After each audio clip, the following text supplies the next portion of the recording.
The first Black Panther film was so good that I thought this could be the film that stops the Marvel rut, but unfortunately it wasn't. Unfortunately, it's done. It's over.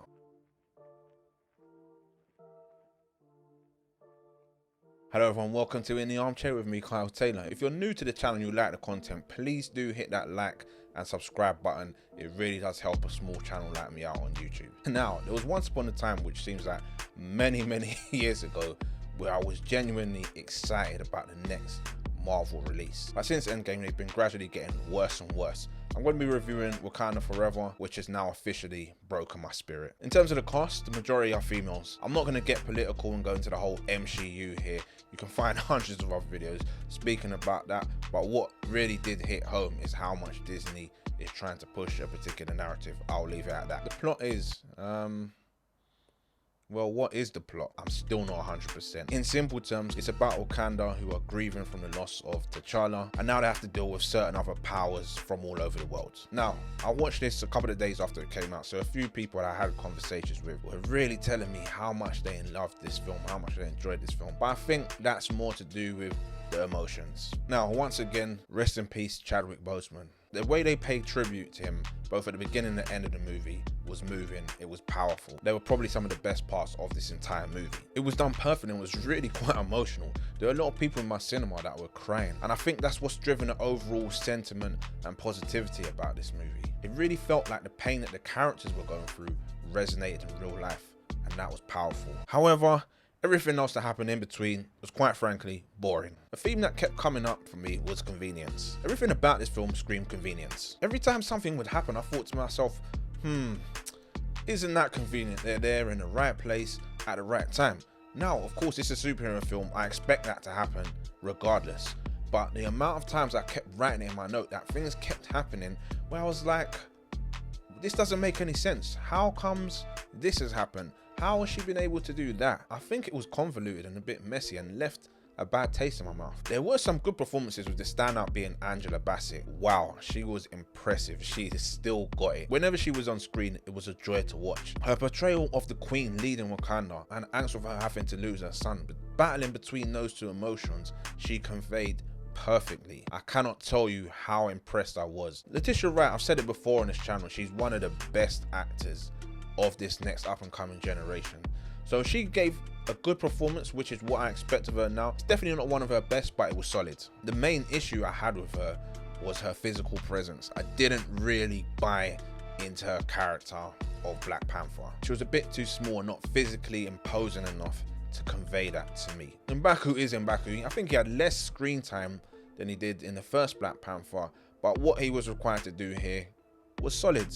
Just not enough of him. I want to see more of his character. Now let's talk about Dominique Thorne, who plays Riri Williams, who's essentially the same character as Shuri, except for she's American. Her role felt very much like Spider-Man's reintroduction in Civil War, except for she lacks all of the charisma of Tom Holland. Her, like Shuri, is also a child genius scientist, and she has the exact same jokes as Shuri. What was the purpose of her in this? Why have we got a movie of two of the exact same characters? On top of that, there's things that we're told and things that she's able to do that I just thought to myself, how is this even possible? I can't even go into them without spoiling it, but it just goes back to that word that I used previously, convenience. Wherever the plot called for it, she was able to do it.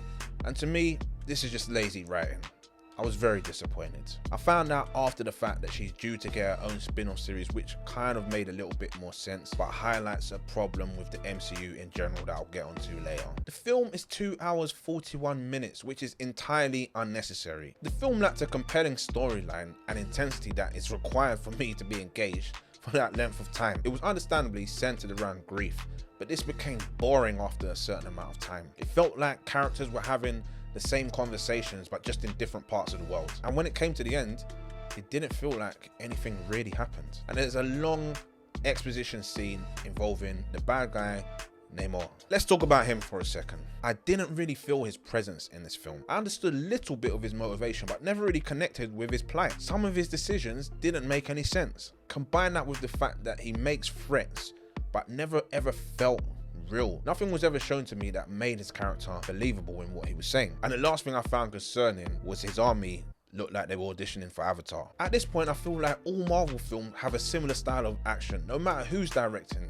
And I'm just over it. It's the same cut, copy, paste across all franchises. Towards the end it got CGI heavy and it just lost me. The final battle was weak. Just like the first Black Panther, this was one of the worst final battles in Marvel. Combine that with the fact that a lot of scenes were very dark. I couldn't tell what was going on. I thought it was just my cinema, but then after speaking to other people, they had the same issue. I'm not sure if this was done to hide some of the bad CGI, but it was very distracting at the time and led to a bit of confusion. Which leads me to the comedy. It felt very forced at times. There's one scene in particular, and you'll know when you watch it what I'm talking about. It felt like it deserved to be on a sitcom. The jokes didn't hit in any way, it was just cringy more than anything. Why can't Marvel allow a film to just be serious for once? They don't always need to add these silly jokes. This leads to an overall feeling of a lack of direction, which may or may not be fault of Ryan Coogler. I understand and appreciate that due to the tragic passing of Chadwick, things need to be changed around. But this film left me with the feeling that they should have recast Black Panther. They could have given a respectful nod to Chadwick, but have somebody else step into his shoes. Even though we don't know what that story was, I guarantee it would have been better than this. I know it would have been a difficult call to make, but it would have been the right one. The first Black Panther film was so good that I thought this could be the film that stops the Marvel rut, but unfortunately, it wasn't. Unfortunately, it's done. It's over. I think they need to hit the pause button for about 10 years, because since Endgame, it's been horrible movie after horrible show after horrible movie. In the end, they couldn't capture the greatness of the first Black Panther. If you go back and watch it, it's Killmonger that really made that film what it was. He was engaging, charismatic, thought-provoking, and stirred up a lot of emotion. This is severely lacking from Wakanda Forever, particularly from a villain standpoint. It has moments that are mildly interesting, and I am truly grateful for the tribute and send-off that they gave Chadwick Boseman. That was incredibly tasteful. But that's it. The story and narrative are underwhelming. I've rewatched Black Panther multiple times. I will not be coming back to this. 2 stars. Thanks for watching. Please don't forget to like, comment, and if you're new, subscribe to the channel. See you on the next review.